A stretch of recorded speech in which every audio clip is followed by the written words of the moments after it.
Hello, this is Mike with Droiddle.com, and I am here to do a quick walkthrough of Vendetta Online on the Xoom. So this game, actually I've never played this before, playing it on the Xoom, but it is a massive multiplayer online game.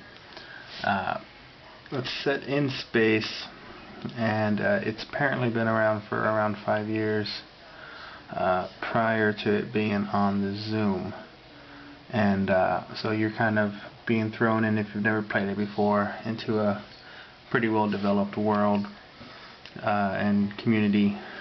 So this is basically the interface you're greeted with when you're in the station, and there's all kinds of stuff you can do while your ship is docked at a space station. And to kind of go through short version, you have several ships at any given time. You can have a couple. I'm still new, so I currently only have 2 ships that I currently have. I can go and buy ships if I want other ones, but my selection is quite limited to what I can get. But there is, as you can see here, a whole mess of other ships that you can get. So, you know, once I get to a certain level or skill, I can get newer and I'm assuming better ships, but I'm not there yet. So the ships that I do have, what you can do is you can go and you can pick out missions. This one here is basically a beginner combat mission. You're not going to be able to really see that too well. Beginning combat. And it's to go basically practice killing easy bad guys. So this is the interface you see when you're playing. And it has an interesting layout. I of course have no idea how I would lay out, or how that layout is on the actual version of the game, but I know you have a keyboard in which you can map all these activities to. So on the left you have your possible weapons up here. So since this is a very simple ship, I only have one possible weapon, which is a little shooter gun. So over here is the fire button, so you fire whatever you have on there. You have an option in which you can have like a mining tool, so if you wanted to go to an asteroid like right there, you can go and mine it for whatever minerals it may or may not have. You then also have 2 different radars on your screen at any given time. This one on the left is objects in front of you. The one on the right is objects behind you, so you can kind of get a detail of your surrounding aspects. You have a stop button, which instantly stops you, so you can kind of pivot around, and then as soon as you let go, you go back to your normal speed. There's a target button in the basically bottom middle. You can set it to target bad guys, nearest bad guy, last bad guy you had, or just a random object in front of you.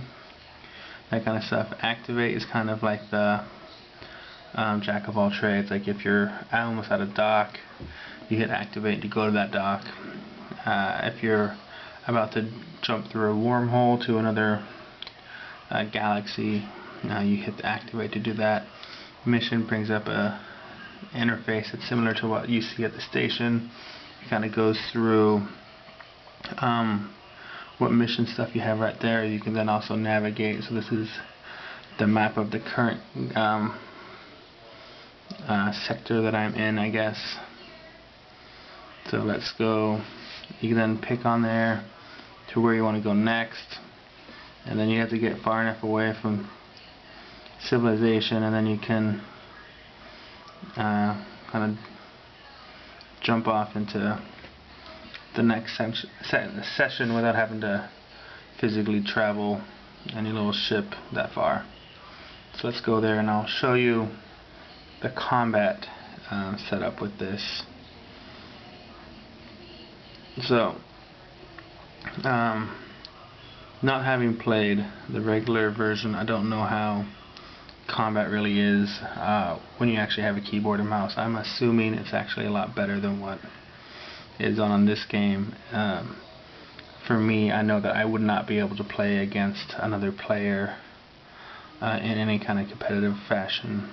I can barely hold my own against the starter droid things that you fight. So here I have a targeted enemy down right in the middle of the screen. He's kind of moving that way. In the upper right, you can kind of see stats on the thing, so it tells me about the bad guy, his health, his distance from me, its faction. There's 3 factions in this game. You don't want to shoot at people of your own faction. If you shoot at another faction, you lose standing with them and whatnot. So when you look at my radar, I got 4 bad guys, which are the red blips, in front of me. I got no one really behind me. So let's target a bad guy.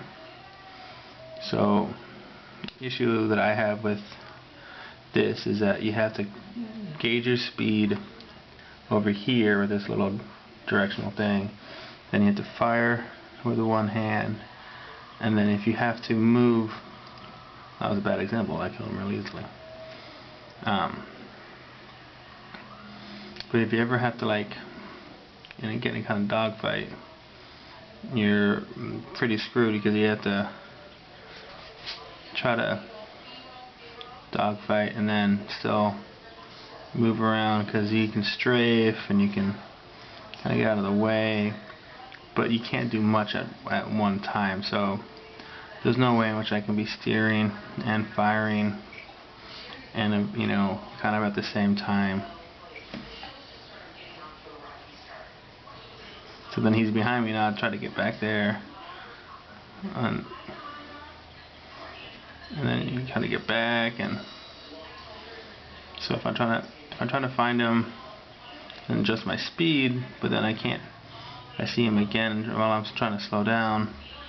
I'm not gonna be able to.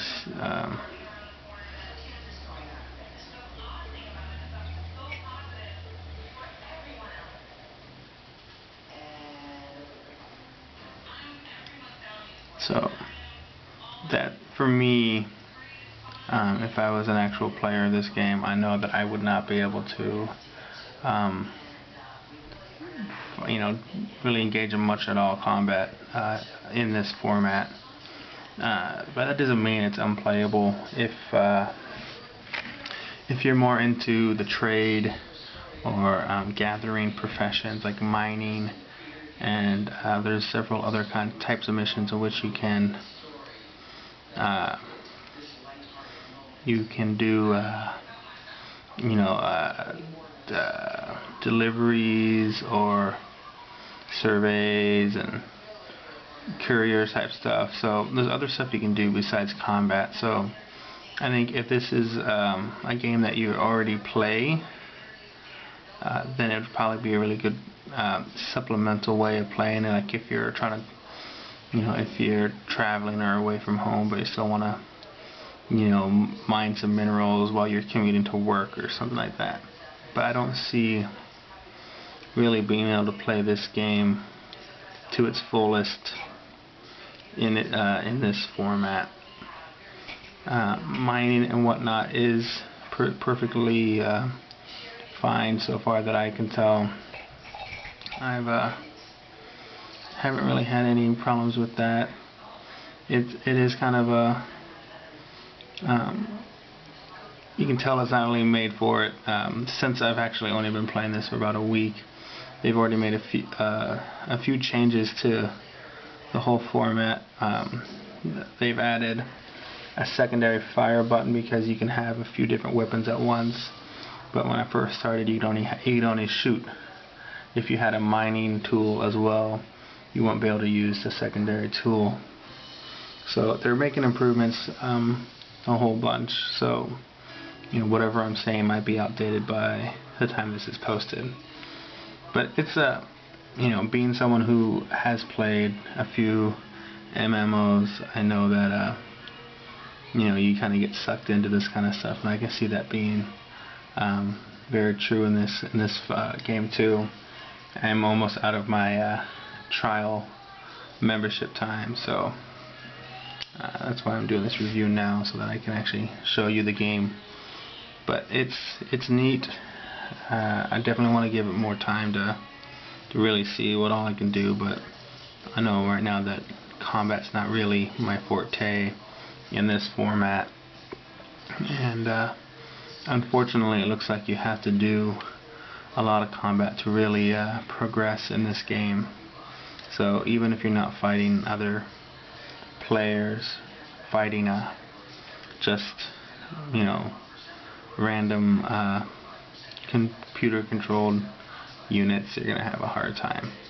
But yeah, this has been Mike with Droiddle.com, and this has been a quick kind of walkthrough of Vendetta Online for on the Motorola Xoom.